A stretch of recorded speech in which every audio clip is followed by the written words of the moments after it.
Welcome to the Wild and Free with Anna Love podcast. I am your host, Anna Love. Wild and Free was born to inspire women to release old patterns that have kept them from living their best life. As a subconscious freedom specialist, I strive to reprogram and reframe generational trauma, not only in myself and the lives of my 3 daughters, but for those who are ready to transform anxiety, fear, and shame into authenticity, freedom, and love. Whether you are 20 years old or 70 years young, buckle up for raw and honest explorations in doing the work necessary so that you may shine your brightest light from your heart and onto the lives of others. Welcome to Wild and Free with Anna Love podcast. I am here with my beautiful friend, Jen Hardy, and we are here today to talk about the thing that I love to talk about most. How are you showing up wild and free in the world? And how does the term wild and free manifest into the way that you work with your clients? And who are your specific clients? Well, thanks, babe. I'm excited to see you and be here with you and share all of the conversations and all the things. Thank you. Yeah. So which one would you want me to open with here? Oh my gosh. I know I asked you 3-part question there. So let's take it one at a time. First of all, when I say to you directly, how are you living wild and free? What comes immediately to mind, if anything? How am I living wild and free? For me, what comes up with how am I living wild and free, it starts with the level of awareness that I've developed. Because to be wild and free is to be free of our stories, to be free of the constraints that the past tries to rope us into and the thoughts and the prisons that they can create. And so when I think of being wild and free, I think of gaining the awareness of my perspective, my belief systems, how they trapped me for years in my own mental prison of creating a reality that I thought I was the victim of and never was, and how quickly I was able to just step out of that cage. Dude, you just literally said my life story as well. And it's like all of us, right? And yeah. And so this awareness is what finally brings us out of the fog. For me, it was fog. And so when at like, how many decades did you sleepwalk?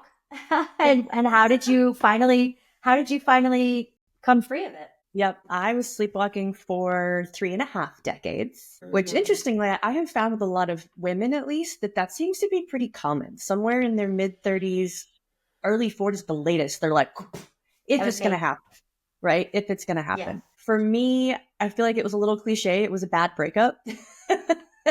And it was a bad breakup that really just resurfaced the repetitive story and the small t traumas that had been with that repetitive relationship and that lack of self-love, self-worth must be broken. I must be the problem.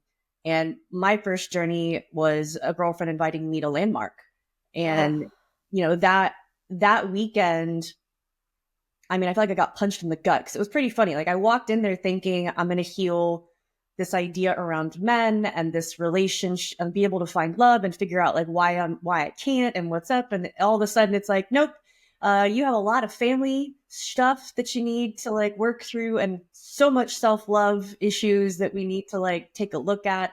It was, I walked in at that end point, right? Like that bottom of the bottom, don't care. I'm going to raise my hand every time they ask for a volunteer. I'm going to raise my hand every time they want someone to share. Don't care how terrified I am. Don't care how much I cry and snot on myself as I do it. Like, I'm done. Like, let's go. Yeah. And for some people that I'm the learn the hard way type, right? So I had to get to that point of I'm just so freaking done of the way things are going that I'm going to throw myself off the deep end. But it was the start. It was the start towards the journey for sure. Girl. Would you consider yourself having been at rock bottom? It's interesting because I would say emotionally, with my self-worth, no, I wasn't. My rock bottom was probably 2 years prior to that. Mm-hmm. And I hadn't found any like professional development, self-development. I had started to read The Secret and like started to like just kind of dabble in the self-help like most people do. I'll do a book first, right? You have good books. And I'm like, I mean, if you want to go that route, I've been there, done that. I'll give you books. But no, I don't think that was my lowest low moment. It was difficult because it felt like that cyclical moment. And I think that's what also kicked it off, was recognizing like, well, it still happened again. And I thought I had done some stuff. And it's like, the other point that we learned, right? That like, there is no end point. Yeah. And that deeper stuff that like, you can read a book, you can read 500 books, but until you like, somebody has to reach in, or you have to reach in and like pull your soul out. You have to like pull all of the ways that you've been being and like just somehow remove them, give yourself space, and then integrate them back into you in the way that aligns. And sometimes you can't find that in a book, or you can read it in a book, but you don't know how to apply it. Yeah. I mean, I do respect how it's a starting point for many people, myself included, and it's just, it will only get you so far, but it will get you started. So by all means, if that's what you need to start with, start there. Podcasts nowadays, audiobooks, all the things. Yeah. Just know at some point, if you want to keep going, you're probably going to need support. I love this. And Landmark is one of my defining moments too, my realizations. It wasn't my first, and it wasn't my last, but it was definitely a big one for me. And you and I met at an NLP training, and you were ahead of me in the training. And we talked a little bit about Landmark there. And you were like, oh, wait till you dive into NLP, because this is like, this will like throw you through a whole different type of loop. So in all of that, because there's this, and I know that a lot of us listening, and you probably agree because you've heard this before, but a lot of us in the personal development world now, where we are helping and serving another, we are using all of the journey that we've been on to like a guide map, like a roadmap. And it's so more impactful than just reading a book or taking a course, because we're coming from our own experience. Like we're like, yeah, been there, done that 5 times or more. So when you are working with clients, or what is your ideal person, like your unicorn client? Is it a 15-year-old girl, or is it a 50-year-old woman, or is it groups of people? Well, it's interesting where I'm at right now with our business, because I do still take on private clients, but no more than like 2 a quarter. And in that capacity, my ideal client is old me. Like you just said, like who better to coach somebody than somebody who's already been there, done that. So in that private one-on-one space, it's definitely a woman more often than not, although I have coached a few men that were the most beautiful experiences, but it's usually a woman in a like corporate type setting or a high power type setting where she's lost herself. She may have never got married, or she's married, but she's the masculine and she doesn't know how to find her feminine. Her self-love is deeply rooted in what I do and how people see how much I do, and like doesn't understand, like she can be loved for exactly who the hell she is. And really like separating those two things to find herself, her true self, her authentic self, and start being that and speaking from that. And the women I've worked with who are in those roles, most of the time they thought maybe I'm leaving, maybe I'm heading out, maybe it's something new. And they all ended up just skyrocketing into what they were already doing and actually advancing and being even better at what they do, because they embraced that other side of themselves that they had. And it wasn't only once did I have someone flat out leave their career and now she's happier than she's ever been in her whole life.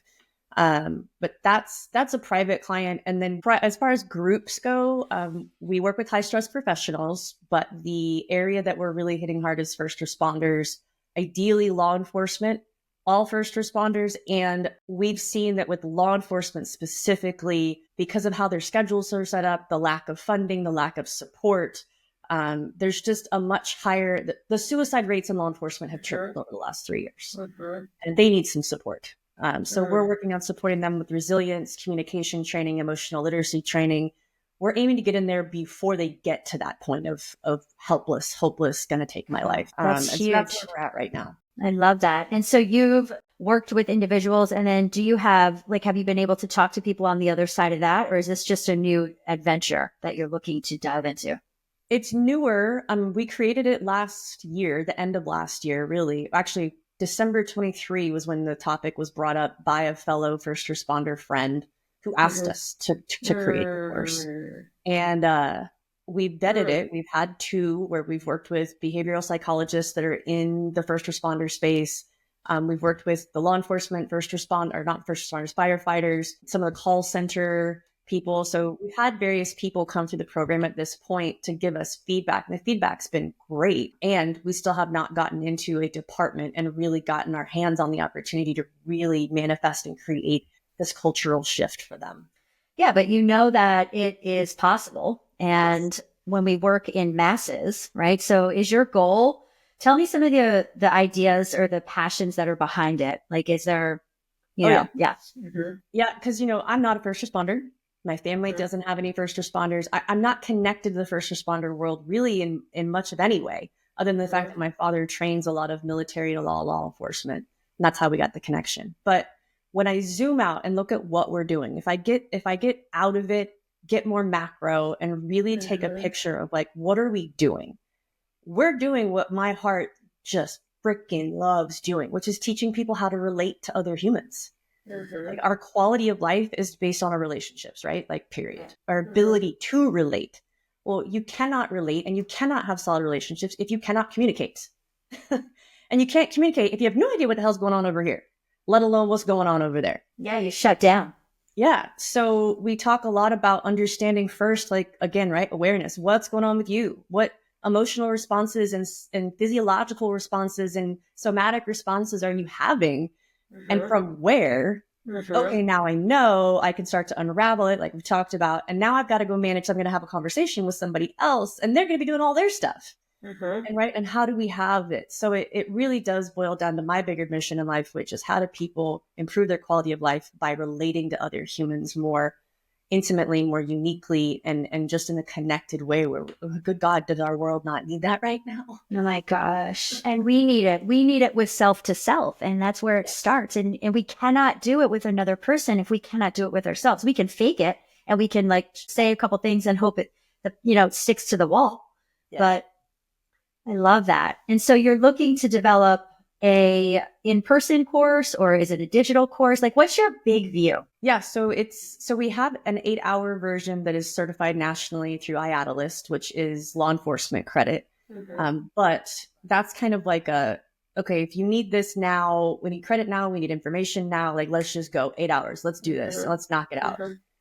But the ideal is it breaks down into a 12-week program, 2 hours a week, where we deep dive. So it's like whole part whole, right? Big picture. Here's the 8 hours.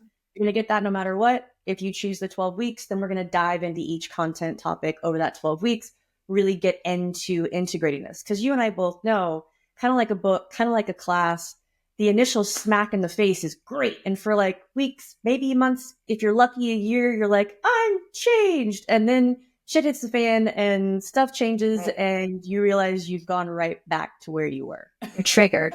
Yeah. And it takes repetition. So I can't tell you the amount of things that I have had an aha moment after and I go, I've already heard this, or someone will say, you already knew that. And I'm like, oh, did I know? Because it didn't sink in. It didn't absorb. And then one day I'm like, oh my gosh, now I get it. Right. So having them maybe do both. It's like landmark, right? We're meaning making machines, right? Life is empty and meaningless, and it's empty and meaningless that it's empty and meaningless, right? The first time I heard that, I was like, huh? Right. What? And now I'm like, oh, yep. Yeah. We're the meaning making machine, man. It's like some of these things need to be mandatory, in my opinion, whether we're starting with our families, number one, but in schools. But then I love how you are going right to people who are, oh my gosh, they're working directly with people who are in trauma, but then you never know how the first responders are going to be, where are they coming from? What place are they coming from? What work have they done or haven't they done on themselves? And yeah, this is so impactful. And I love that. And it all leads to that freedom, right? And that freedom to be you and to be able to serve and help another person from your grounded place. If your nervous system is out of whack and you're getting triggered, you're not going to show up impactfully or, the most impactful that you can be. Yeah. So I admire that. How to create those spaces where you can both respect that I'm freaking human and I might get triggered. Like, okay. Like without it being wrong and without it being bad. It just is. Yeah. Yes. Oh my gosh. I love that. Thank you so much for sharing that.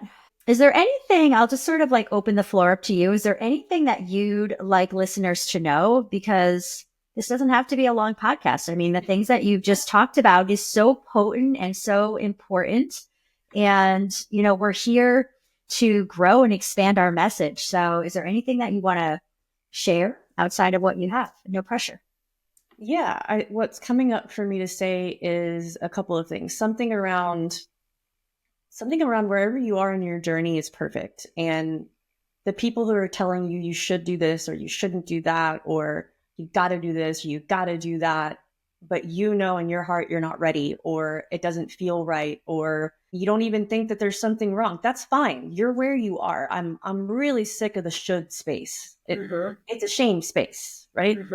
Stop shitting all over everybody. Give me an example. Yeah. Stop shitting all over everybody. Give me an example of what you mean, because just people telling people like, you should go to therapy. You should go to do this course. You need to get work done. And the thing is though, if someone's not ready psychologically, physiologically, all the ways, like it's not going to matter what you push them into. And I feel like there's just a lot of like, I don't even know what I want to say about that. Like the narrative around self-help these days,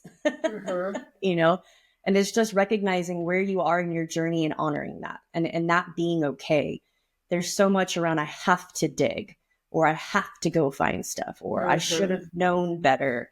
And those are all just pitfalls that we have to learn how to navigate. I'm at a point in my journey where when people ask me like, well, this thing came up the other day and I feel like I've got to go dig around and find out like what past trauma is that from? And I'm like, what if it's not? What if you just, figure out how to work through it? Like, why do we have to keep digging? What if you're digging for something that doesn't exist, but because you want to find it, you do? Yeah. Creating something that isn't really my journey a lot more than having it have to be a certain way, have to look a certain way. And then, well, what's on the other side of that? What do you recommend? What comes to mind is having grace for where you are and what's in front of you. But what would be your recommendation or your desire for them? Well, I love that you said have grace for yourself, because I feel like I have a unique definition for grace, which honestly I feel like is from doing Landmark and some of the distinctions that they teach there, which is, grace isn't what we typically define it as. To me, it's letting go of things having to be in a right or wrong or a good or a bad type of space, right? Because there is no space when there's only right, wrong, good or bad. It's like, there's no room to wiggle. And it's like, how about, does this work for me? Does this work for me? Does it work for them? Does it work for the greater good? Is it ecological for everybody, including me, starting with me? It doesn't have to be good, bad, right, or wrong. It doesn't have to be this dichotomy, right? It's just, does it work? And like that just works everywhere for me. I can't tell you how good that feels to hear you saying that. I don't know about you, but when I was a child, that was not available. There was never a question asked to me like, how does this feel for you? Can you let me know and get back? No. I think in today's parenting world, it actually does exist, thankfully. Yeah. But oh my God, no, it didn't exist. Are you kidding me? Yeah. So imagine, kids and, even adults, when you're asking an adult, and this is why adults are doing it. This is why this is an issue that you're saying needs to end, because we are all the child version of us still thinking that it has to be good, bad, right, or wrong. And I have to we shame ourselves for not doing it right, or for making a mistake, or for not knowing the answer. And then all of a sudden we think we need to go on this huge quest, like you said, but really it's just, hey, how does this feel? Is this working? Do I like this? Yeah. Well, I want to be aware of how much passion I have behind what I said about shitting on people and pushing them into journeys. That could have very easily felt like I was shaming the people or wanting them to feel guilty for the way that they've been pressuring others or feeling for themselves. And it's not that at all. I'm just passionate about people getting to the joy in their life and letting them find their own journey. Because I mean, it's the whole, you can lead a horse to water, you can't make it drink. Like, stop trying to make it drink. Yeah. Like, No, everyone has to have their own journey, but I think what you were pointing to when you said that, and this is how I internalized it, is it's how we were programmed in the past. And someone somewhere created the word "you should." They said you could have done that. Wouldn't you have loved to have done that? Like, that came from somewhere, and we were all trained, we were programmed. And so our society is filled with people who are sleepwalking and saying those things, and they are shitting all over themselves, and then they're doing it to other people too. So what you said, I think, is valid. Awesome. Well, thank you so much for coming on this podcast and giving us your beautiful insights into life and how we can all grow and just be more authentic with ourselves and be more in love with the process of life unfolding, how it is meant to unfold for us. Yeah. I really appreciate you and your words. Appreciate you. I love what you're up to, babe. Thank you so much. Okay. Well, have a great day and talk to you soon. Yes, ma'am. Talk to you soon. All right. Bye. Ready to take the next step in designing a life you love? The Life Design Blueprint membership is your all-access pass to exclusive tools, live guidance, and transformational support to help you move from self-doubt to self-worth. Building on the principles from the Design a Life That Lights You Up ebook, this membership is a deeper dive into creating a life that aligns with who you truly are. You will go beyond surface level self-help with hypnotic techniques and live discussions that create real lasting change in your mindset and life. You will receive ongoing support from me and connect with a community of like-minded women on a similar journey. Each week, I deliver an empowering hypnosis which offers a unique way of working with your subconscious to reframe limiting beliefs, elevate self worth, and reinforce positive habits. All of our sessions will be recorded and added to our on demand library for easy access to members. Join me by clicking the link below, and I'll see you on the inside. If today's episode resonated with you and you're ready to take your leadership to the next level, I'd love to invite you to join my free private Facebook group, Life Design Blueprint. It's a sacred space where I invite and empower women leaders like you to lead with purpose, love, and authenticity. Inside, you'll find tools, insights, and a supportive community to help you clear your shadows, step into your power, and create the life and leadership you're meant for. Head over to Facebook and search for Life Design Blueprint to join us, or check out the link in the show notes to get started. Remember, you're not just a leader, you're a woman with a purpose, and the world needs your authentic light. Until next time, lead with love and live with intention. Well, thank you so much for tuning into Wild and Free with Anna Love and being a part of this magical journey with me. If you like this episode, make sure to subscribe and share with someone you love, even someone you just like. Bonus points if you leave a review. Show notes below gives you everything that you'll need to know, and I'll see you next time. So long for now.